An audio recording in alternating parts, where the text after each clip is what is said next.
Então, o que nós temos aqui, um dos capítulos agora de viga, de material composto. E esse capítulo ele tem alguns aspectos. Bom, primeiro, o que se vê aqui é toda uma possibilidade de realizar cálculos quase que manuais de vigas laminadas de diversos tipos. Aqui nós temos uma condição de tratar não só de flexão, mas também de torção. Os resultados que se obtêm aqui permitem que se faça os cálculos iniciais para painéis de sanduíche, que é visto em outro capítulo, certo?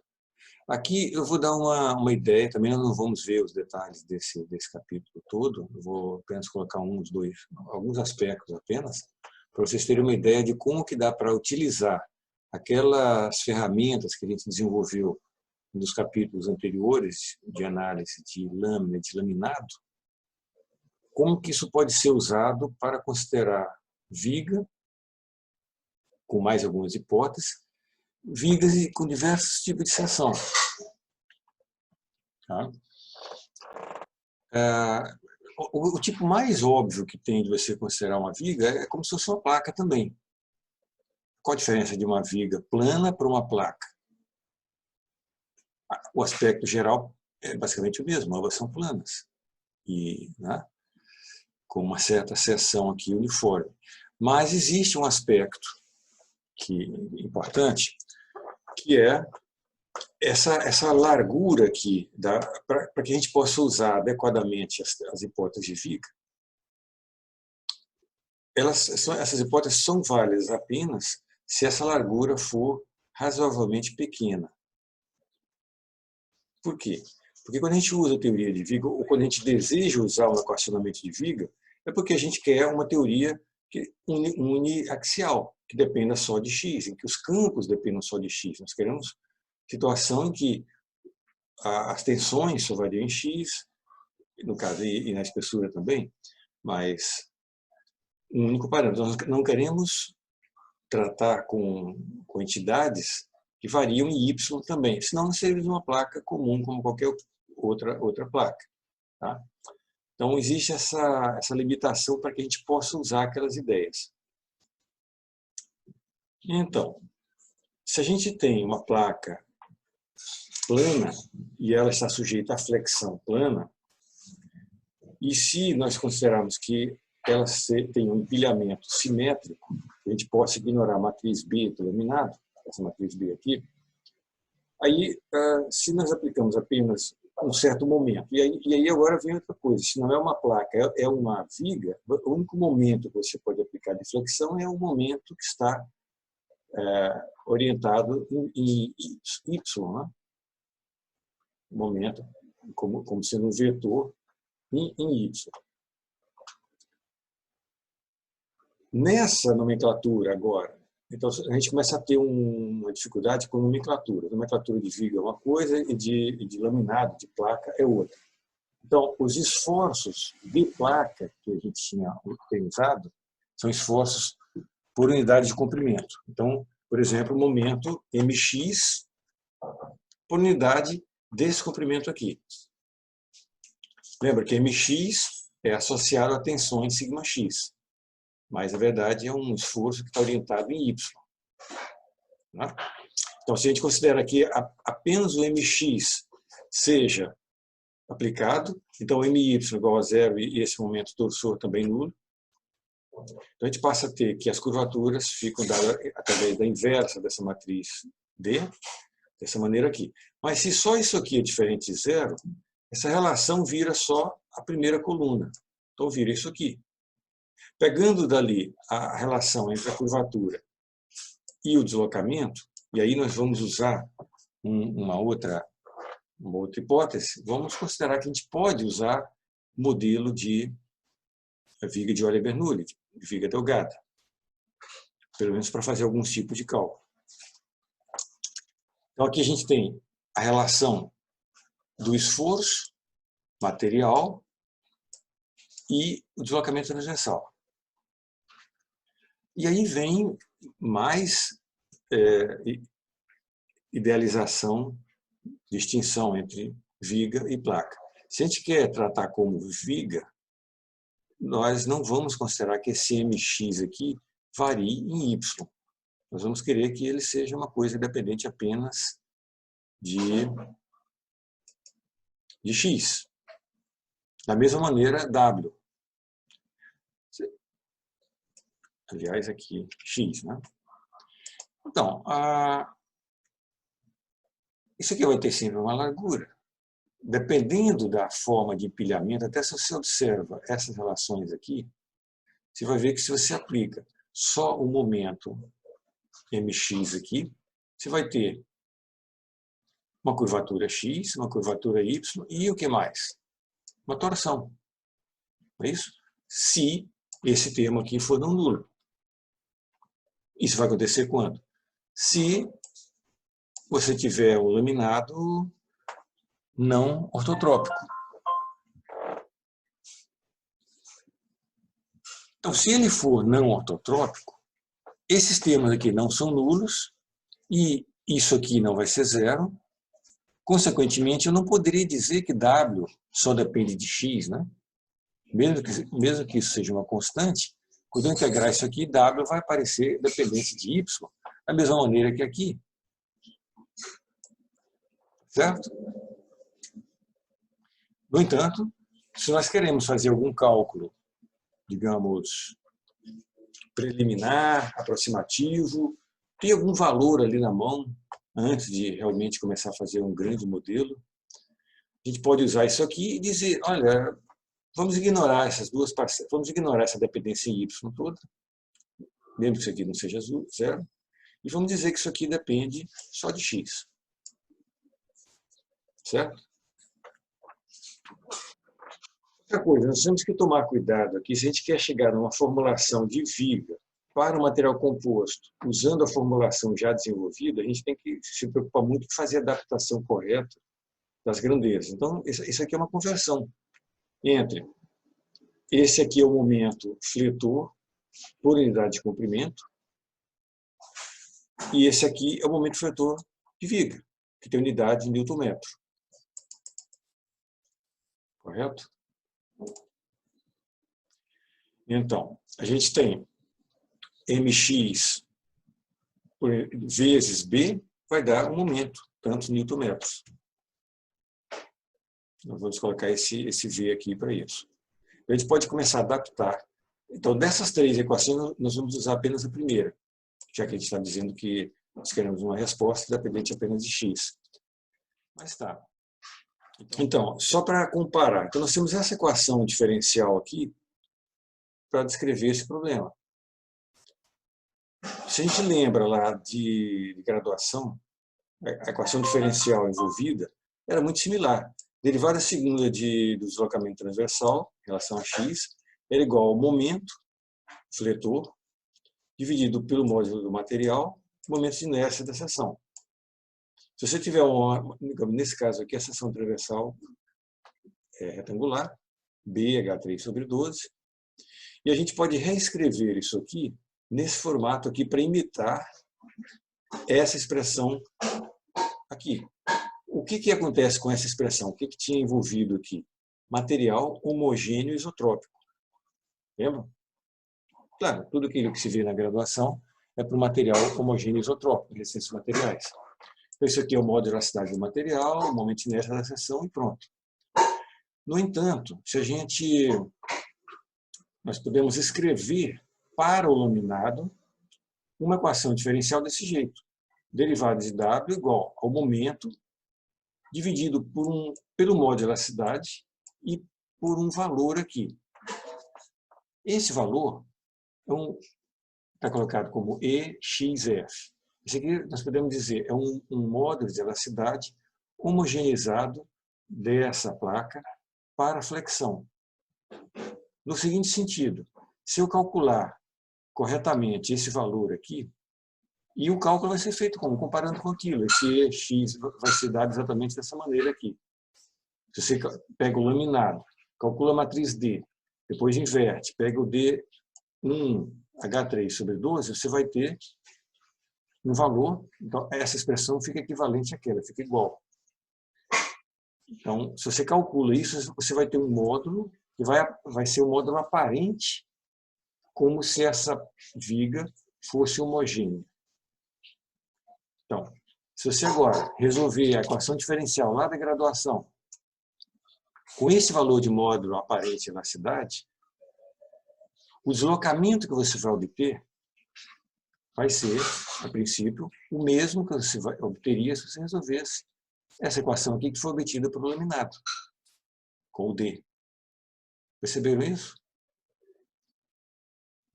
Se eu tiver um laminado, a viga, eu acho a matriz D, essa matriz aqui atrás. Né? Inverto ela, chego nisso aqui, coloco aqui e integro isso aqui. Vou ter o deslocamento. Da maneira como está colocado aqui, parece que não se ganha quase nada. Eu tive um trabalho colateral de calcular o módulo aparente, colocar aqui, e vou ter um lado direito, que vai ser exatamente esse mesmo lado direito aqui. Aí eu vou integrar, colocar condição de contorno e resolver. Só que isso tem esse tipo de operação, o resto do capítulo são N dessas operações similares. Qual o efeito benéfico que aparece disso? É que, se eu tiver, por exemplo, uma estrutura complicada, com peças dessa viga aqui, unidas em vários ângulos, aqui formando uma treliça ou um pórtico plano 3D, uma coisa geometricamente complicada. Significa que, a princípio, eu não preciso trabalhar essa estrutura como se ela fosse laminada, para encontrar diversas coisas, por exemplo, para encontrar a rigidez dela, o deslocamento, a deflexão dela em presença do carregamento. A princípio, eu poderia fazer um cálculo, se todas as barras tiverem a mesma constituição de sequência de pilhamento, etc., eu faço esse cálculo uma vez aqui, tá? Coloco lá esse valor, agora eu vou modelar essa estrutura, que tem N barras, N vigas, com esse valor ali como se ela fosse homogênea.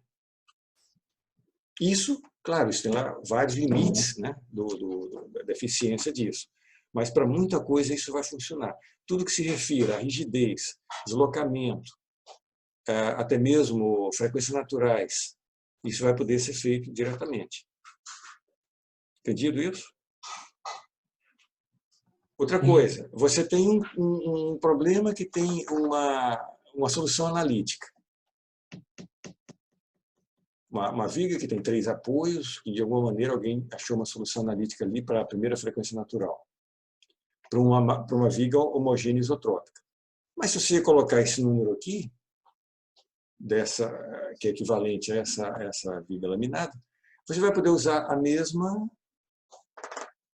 solução analítica. Então, por exemplo, vocês lembram que nos livros de recência materiais de vocês, não tem lá sempre uma tabela em algum apêndice com aquelas equações da curva elástica? Lembra disso? Sim. Viga biapoiada com uma força no meio, viga biapoiada com uma carga uniforme, viga engastada de um lado com não sei o que aqui. Tudo aquilo lá vai poder ser usado normalmente. Entendido? Para o cálculo de deslocamentos. É só você fazer um cálculo preliminar, anterior, para ver qual é o valor que você vai colocar lá de modularidade. Agora, para tensões, aí é outra coisa. Aí você vai ter que descer de volta, localmente, lâmina após lâmina, etc. Por isso que tem o resto desse capítulo aqui. Mas, quando você chegar lá, você já saberá qual é a curvatura. Então, os cálculos serão ainda simples. Você já resolveu a estrutura inteira, já conhece o campo de deslocamento, tudo. Entendido esse panorama inteiro? Essas coisas vão acontecer também nas seções seguintes aqui desse capítulo, quando você encontrar propriedades equivalentes, elásticas, para placas também. O que significa, se você pegar aquele livro do Timoshenko, Plates and Shells, cheio de soluções analíticas, etc., tal, boa parte delas é para material homogêneo isotrópico, você vai poder aplicar simplesmente trocando o valor do modo de elasticidade, trocando também o Poisson. A coisa vai ficar melhor ainda se você conseguir uma solução analítica para uma placa ortotrópica. Aí fica mais preciso ainda, dentro de várias limitações que existem. Tá? Mas esse é o panorama. Só ainda para complementar aqui, nós acabamos de fazer para flexão, mas tudo isso pode ser repetido para a tração dessa barra, o comportamento de membrana, comportamento devido ao esforço normal. A gente vai fazer parecido, vai encontrar inclusive a equação fechada aqui. É claro, é que nem em graduação também. Você tem, por exemplo, a equação de quarta ordem, derivada a quarta deslocamento igual a carga distribuída sobre o EI. Se o seu problema é isostático, aí simplesmente do equilíbrio global você consegue tirar as reações e achar os esforços. Então você vai conseguir identificar essa função aqui, isso aqui como função de x, esse aqui como uma função conhecida. Aí é só integrar isso aqui e aplicar a condição de contorno. Se o problema for hiperestático, você usa essa equação aqui.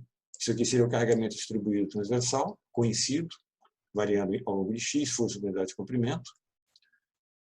E você integra 4 vezes, vai ter aquele trabalho inteiro do método de integração, 4 constantes e várias condições de contorno.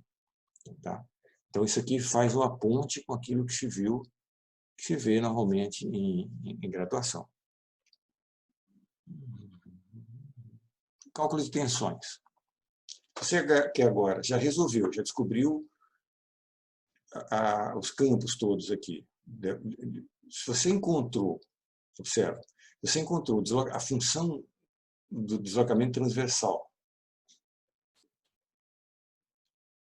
e também deslocamento axial, você tem esses campos aqui. Então, diferenciando, você vai encontrar deformações de membrana e de curvatura.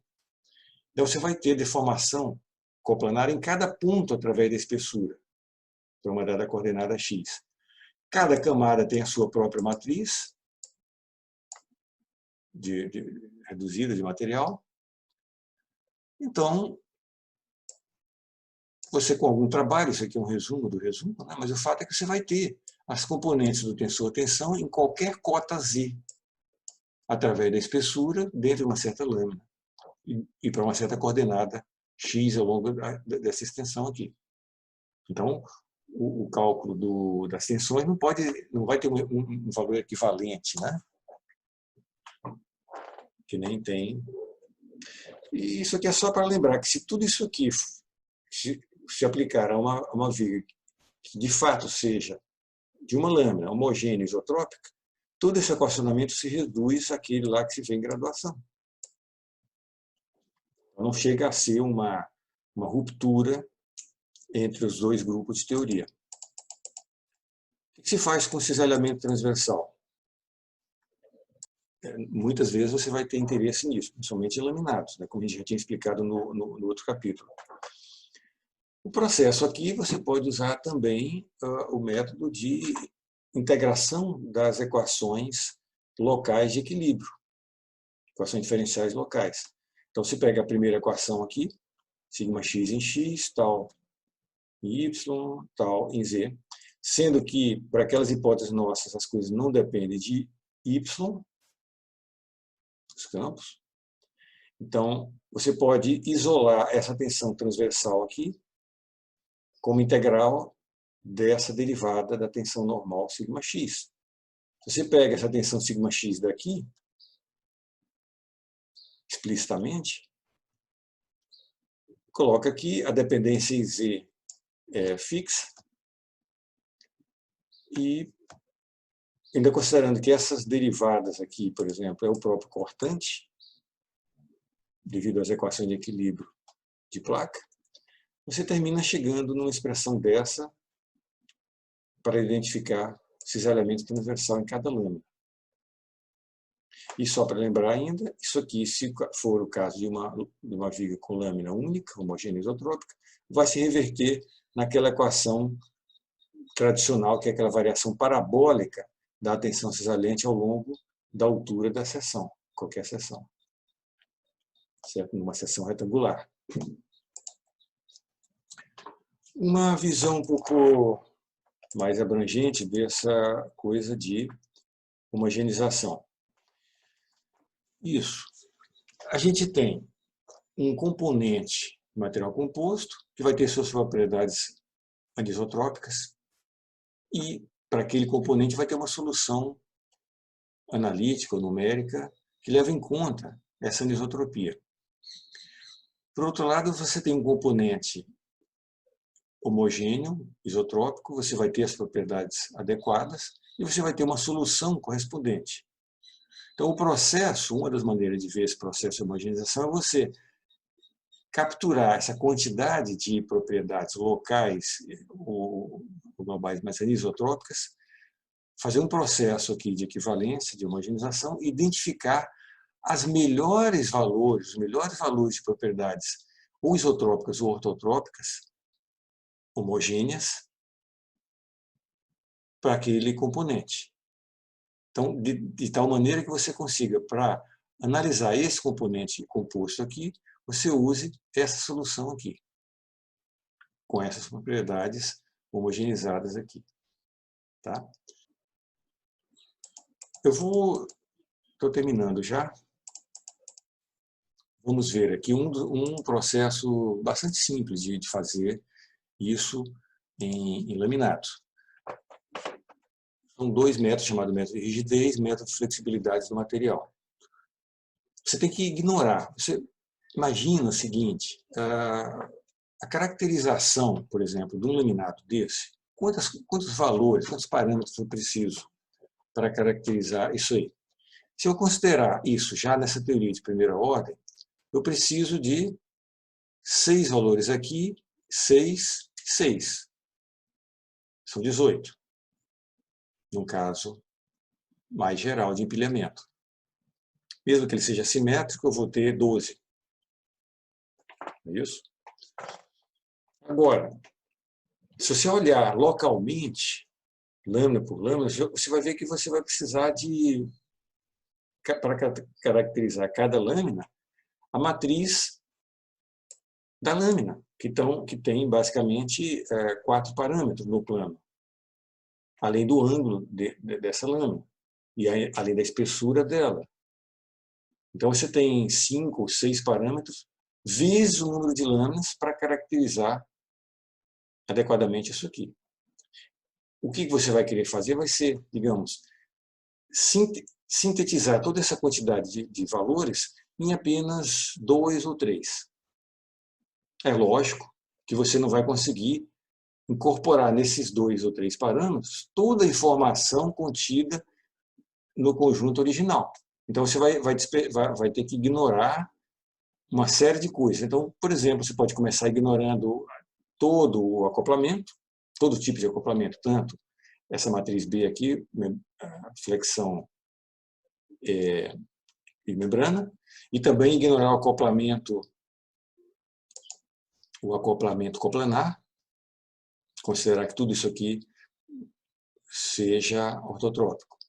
Então, aí você passa a ideia seguinte: você vai calcular em detalhes a matriz, por exemplo, a matriz A do laminado, com todos os detalhes, aquele somatório lá, através da espessura e tudo, né? Essa aqui é uma coisa que você calcula corretamente. E aí você vai buscar um outro material que seja ortotrópico, que mais se aproxime disso aqui. Entendido? Sendo ortotrópico e homogêneo, veja que isso aqui não é homogêneo. Isso aqui é laminado. Eu vou buscar uma outra coisa que seja homogênea, que tenha uma lâmina só, e ainda seja ortotrópico. Então, como é que vai ser isso? Uma placa homogênea isotrópico, a matriz A dela é escrito simplesmente assim. E a matriz da lâmina vezes a espessura dela, que é a espessura total do laminado. Então, eu faço essa igualdade aqui. Forço essa igualdade. Onde esse lado direito eu conheço, eu vou buscar o melhor lado esquerdo que tenha. Uma das maneiras é eu, digamos assim, eu fingir que isso aqui não existe, certo? E fazer igualdade 1 a 1. Por exemplo, HQ1 igual a 1, HQ2 igual a 2, etc. Eu vou ter 4 igualdades aqui, que vão dar essas expressões aqui. Quando eu resolver isso aqui, agora, se eu busco, claro que aqui eu posso buscar lá do capítulo anterior, lembra do capítulo de lâmina? Em que Q11, como é que era o Q11? Eu não lembro, mas Q11 provavelmente era algo assim.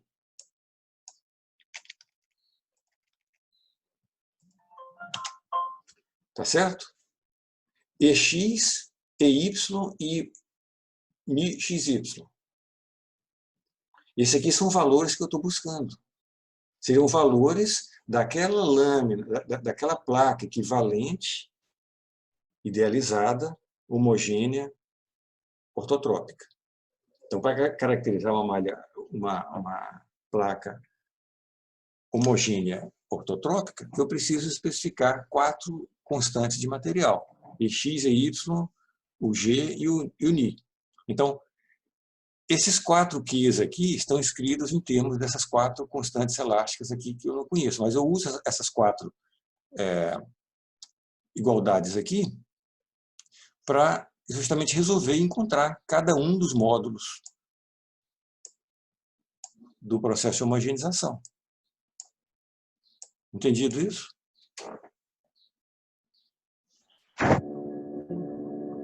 Fazer quase o processo inverso. Matriz e que achar as propriedades. Isso, eu calculei detalhadamente isso aqui para o laminado e dali eu descobri quais as constantes elásticas de uma hipotética lâmina homogênea ortotrópica que fosse, de alguma maneira, similar a isso aqui. Claro que eu já estou perdendo de cara essas informações aqui, né? Se fisicamente a minha lâmina ela não for ortotrópica, não tem como eu aproximar isso aqui. Porque eu quero alguma coisa simples. Por quê? Existe muita solução na literatura de painel ortotrópico. Certo? Mas se eu quisesse também, eu poderia colocar um 6 aqui, 2, 6, e eu teria também uma equivalência para esses valores aqui. Então, em vez de 20... Oi? Eu tenho uma dúvida, agora pode parecer bem idiota, mas será que não dá para fazer tipo sei lá, uma regra da mistura para as matrizes? Tipo, tu sabe quantas lâminas tem de um, quantas lâminas tem do outro, tentar fazer algo parecido? Se for tudo muito regular, muito previsível, até pode. Mas só que existe de tudo pelo mundo, né? Mas, digamos, eu não recomendaria muito fazer isso assim de início. Esse processo aqui ele já é simples o suficiente. Tá? Então, isso aqui é o que se obtém igualando rigidez. Observa, né? Estou pegando a rigidez extensional de uma coisa e da outra. Aí eu obtive 4 estimativas aqui. Isso aqui agora nem mais é restrito a uma viga. Isso aqui pode ser em 2D mesmo. Tá? Agora, a gente pode fazer a mesma coisa, não para membrana, mas para flexão. Só que em vez de pegar a matriz A, eu vou pegar a D. Eu não vou repetir, mas o processo é igual. Aqui, observa que agora começa a ter mais coisas, né? Na direção X, o modo de elasticidade do equivalente do ponto de vista de tração é esse número aqui. Mas se for do ponto de vista de flexão, já é outra coisa. E esses 2 números não são iguais. Infelizmente, esses 4 valores aqui não são iguais àqueles. Significa que eu não consigo uma equivalência perfeita, como é óbvio, né? Se eu quiser, se o meu fenômeno que eu quero modelar for preponderantemente flexão, eu vou buscar equivalência baseada nisso, que seriam esses 4. Mas se a coisa é membrana, então é provável que esse aqui vai dar melhor resultado. Mas o fato é que eu tenho os 2 conjuntos aí. Agora, tudo isso foi baseado em igualar valores de rigidez, mas nós podemos repetir tudo isso para igualar coeficiência de flexibilidade, isto é, a inversa disso aqui. De novo, tirando a matriz B. Então, vai ficar inverso de A e inverso de B. Se eu tratar da parte membrana, eu vou obter esses 4 valores aqui. Se eu tratar do comportamento de flexão, vou ter esses outros 4. Então, quantos que deu até agora? Deu 16 valores para essas, né? 4 valores para cada constante. Certo? Mas existe existe algumas regras aqui que são conhecidas, são típicas, né? Os Professor, valores... o quão comum é encontrar essa metodologia de homogeneização? Ele é muito utilizado? Ele é meio que deixado de lado? Em nível de pesquisa, isso aqui não existe. Porque é simples demais, já está feito e é isso aí mesmo. Então, o que você vai ver nos artigos, etc., são modelagens, geralmente de elementos finitos, em célula, em volume representativo, em que as geometrias são intrincadas, não é uma... Essa aqui é uma geometria simplesinha, uma camada, outra, certo? Mas quando você tem alguma coisa que tem um outro tipo de padrão, por exemplo, digamos casos tradicionais, eu tenho um retângulo aqui com inclusões circulares enfileiradas, bonitinhas. Tá?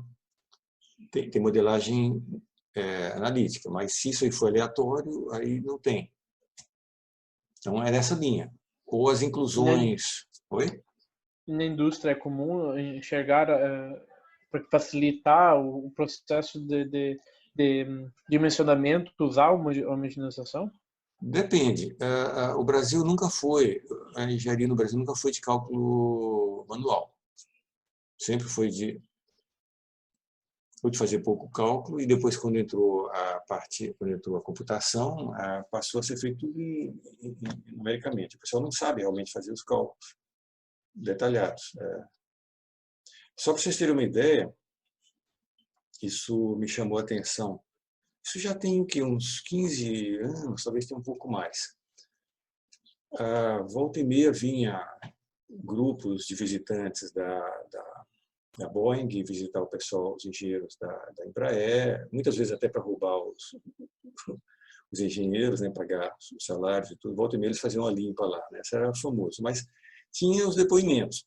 Numa das vezes, um dos depoimentos que chamou a atenção o pessoal da Embraer era o seguinte: o pessoal da Boeing chegou a dizer, eles ficaram espantados que aqui se fazia tudo, os cálculos de dimensionamento das aeronaves, usando elementos finitos, isso já há uns 15, 20 anos. Aí eles diziam, não, lá na Boeing a gente faz à mão. Entende? Isso foi visto na época ali como uma coisa, como se nós estivéssemos à frente da coisa. Entende? Na verdade, é que o pessoal daqui, boa parte deles não sabia fazer um projeto de uma aeronave à mão ou com algum auxílio que não seja elementos finitos. Então, muita coisa que existe hoje, você pode ver, por exemplo, as equipes de minibagem ou aerodesign que vocês tenham participado. A pessoa não sabe fazer os cálculos. Daí ele pega o ANSYS e vai fazer um modelo. Aí quando você vai olhar o que ele fez de modelagem, você vai ver que é uma coisa que é isso aqui. É uma barra com 2 forças na extremidade. Isso aí ele usou o ANSYS para fazer. Então... Entendi.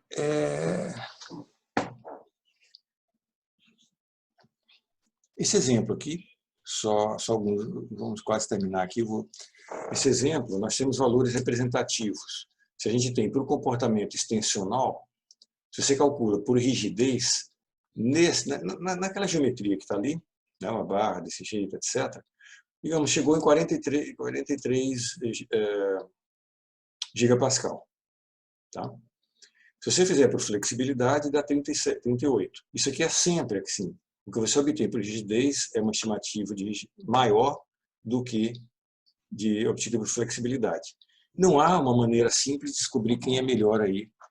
Então, o que normalmente vai ser feito vai ser buscar uma média. Certo? Agora, se você fizer o comportamento de flexão, vai ter o mesmo efeito, só que os números são diferentes.